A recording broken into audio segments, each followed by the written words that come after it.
Friends, சரி இப்போ தான் குளித்து முடிச்சாச்சு. குளித்து முடித்த உடனே நமக்கு என்ன வேலை? டெய்லி போய் சாமி கும்பிடணும். அதான் டெய்லி நமக்கான வேலை. சரி, வீட்டில் பொண்டாட்டின்னு ஒருத்தி இருக்கா. ஆ சரி, ரைட்டு. சரி, வீட்டுக்காரர் வர முன்னாடி நல்லா கிழிச்சிட்டு சாமி கும்பிடுறதுன்னு அவசியம் கிடையாது. நம்ம தான் வந்து வேலைக்கு போயிட்டு வந்து கஷ்டப்பட்டு வேலைக்கு போயிட்டு வந்து நம்ம தான் போய் குளிச்சுட்டு நம்ம தான் போய் சாமிக்கு தீபம் சாமி கும்பிடணுமா, திருநாளாம் பூசணுமா.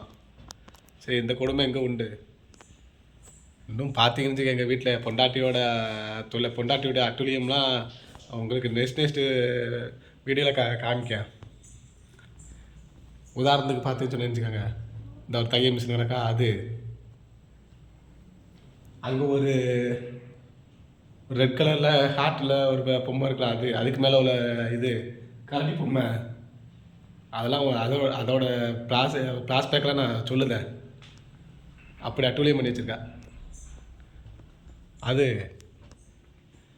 அதுக்கப்புறம் இதை பாருங்கள், இது எனக்கு மேக்கப் செட்டா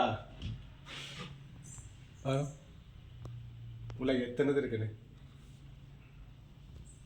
சரி, என்ன செய்ய, கல்யாணம் பண்ணியாச்சுல, அதனால கொஞ்சம் அனுசரித்து போக வேண்டியதாக இருக்குது.